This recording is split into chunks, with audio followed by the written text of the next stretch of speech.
Okay, a whole host of things to watch this hour. Happening at any moment now, President Donald Trump getting ready to gather his entire national security team, talking all things Israel and Iran. Also, we're watching Israel's ambassador to the UN calls his nation's strike on Iranian sites a preemptive attack and says the job is not done yet.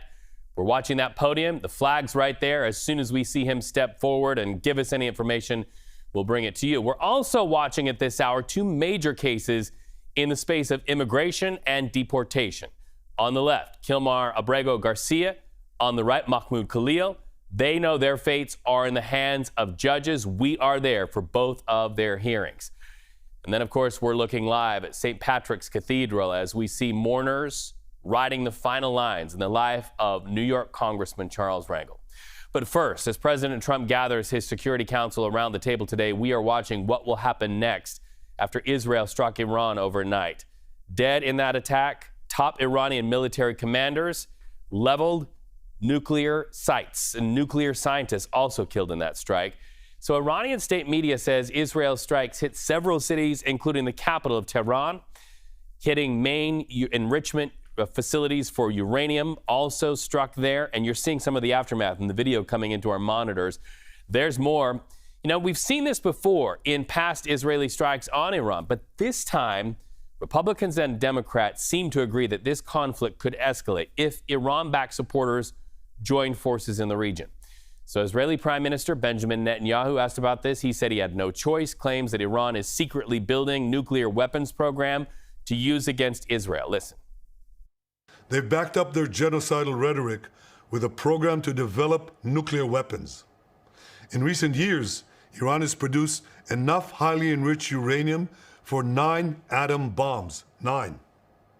In recent months, Iran has taken steps that it has never taken before, steps to weaponize this enriched uranium. And if not stopped, Iran could produce a nuclear weapon in a very short time. It could be a year, it could be within a few months, less than a year. This is a clear and present danger to Israel's very survival.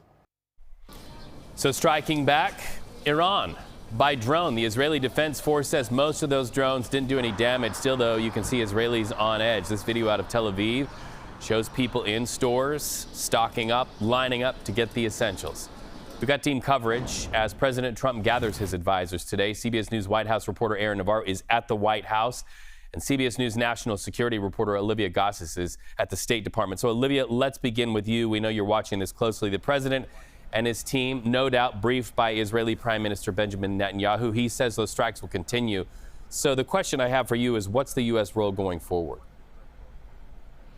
That's a very good question, and it depends in large part on the Israeli campaign, right? The Israelis have made clear that this is not the end of their campaign. It's going to continue, and until we know its extent, we don't know the extent yet of the Iranian response. And that's just in the immediate term.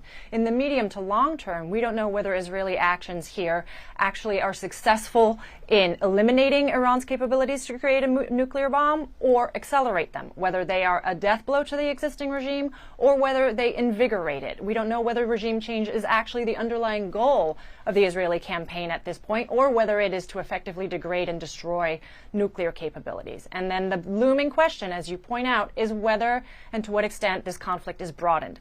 Does Iran, in its response, limit it to Israeli interests, or does it target U.S. interests? Does it target Saudi interests, which would thus broaden the conflict to more parties, including the U.S., and that would be the real game changer here. What we do know is that this is high priority for the Trump administration. We are hearing from the White House that the president is gathering with his team in the Situation Room. Translation for us, it means our cameras may not be able to be in and a part of those discussions. But let's talk about those sites that were hit. Israel contends that they were breeding grounds for a nuclear program.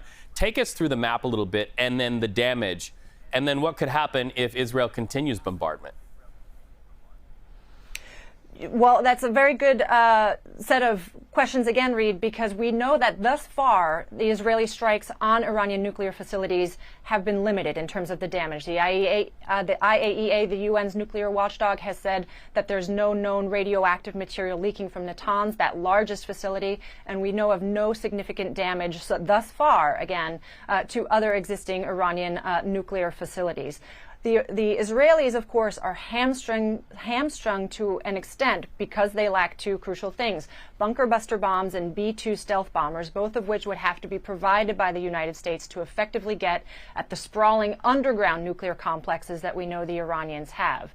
This morning, President Trump seemed to allude to the possibility that the U.S. could be open to supplying them. We don't know. It was an oblique reference to the best and most lethal military equipment in the world. So that too is an open question of how the U.S. contributes to this campaign going forward, if it does. Yeah, when the president references equipment, we can only read into that he is specifying those specific tools that Israel would need to get that job done. The concern here is, though, at least at this hour, and things change hour by hour, is that the U.S. not get drawn into this fight. But there's also that concern that other nations in the region could be drawn into this. So what are the risks? They're great, and that's why you have heard European leaders calling for restraint, calling for a continuation to diplomacy, calling for talks to continue, and you've actually heard the U.S. say that at this point it still hopes to sit down with the Iranians on Sunday for that sixth round of nuclear talks. They were supposed to happen in Oman. It's not clear that that's the format that they will be in, but thus far we are told by American officials that the hope is that those talks to constrain the Iranian nuclear program in fact take place in 2 days. Olivia Gazis at the U.S. Department of State. As we know, President Trump huddles with his team in the Situation Room on these matters. Thank you so much. We know as you get more developments, we can bring you on here on CBS News 24/7. Always a great asset. So President Trump and Olivia talked about this, telling Iran on social media, make a deal before it's too late, in all caps. And also we're hearing from Secretary of State Marco Rubio. He posted on social media making two things clear. Now, pay attention. First, he says the U.S. is not involved in those strikes. And secondly, and sternly, Iran should not target U.S. interests or personnel in the region. Secretary Rubio also is going to have a prominent voice in today's meeting with the president. CBS News White House reporter Aaron Navarro is there on the lawn of the White House. Team Trump really has some major moves to make on this chessboard. What are you hearing from the White House? Yeah, we're hearing some details on who will be in this national security meeting. As you mentioned, Secretary of State Marco Rubio is expected to be there.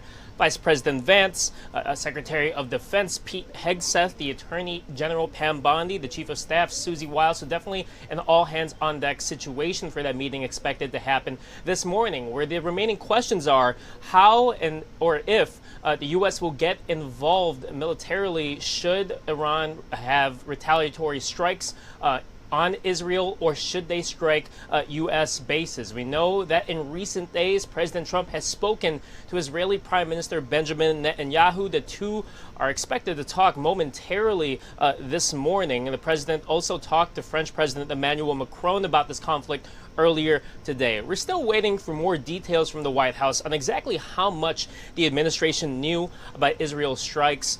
The president Trump has been calling reporters this morning and told the Wall Street Journal that he did know that they were going on. He said they were, quote, excellent in other interviews, and said that he believes that there is, quote, more to come. All of this is very interesting, though, just in the context of yesterday, where President Trump said publicly that he was clearly dissuading Israel to launch these attacks on Iran, and concerned that it would tank the nuclear deal that he's looking to reach with Iran.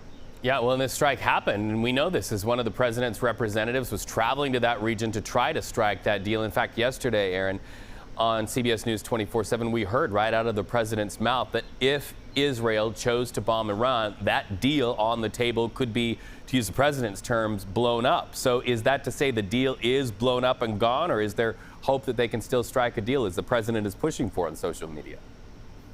Yeah, the president is certainly expressing some optimism that a deal could still be reached. He called it, quote, a second chance. And in post this morning, he noted that he gave Iran a 60-day notice about 2 months ago to make a deal. He said that today was, quote, day 61, and said Iran just, quote, couldn't get there, but they have a second chance now. Of course, while the political leaders in Iran are presumably still alive, the president told CNN this morning that a lot of the officials that he was, quote, dealing with in these negotiations are dead. At the same time, as you mentioned, there is this scheduled 6th round of talks this Sunday between Steve Witkoff and Iranian officials on what technically, according to the president's timeline, would be day 63. Multiple sources tell us that the U.S. is still aiming for these Sunday talks still TBD on where exactly it is or what exactly it looks like. And we're seeing out of Iranian state media that they're not interested in having this talks. But the bottom line here is that President Trump's posture is that there is still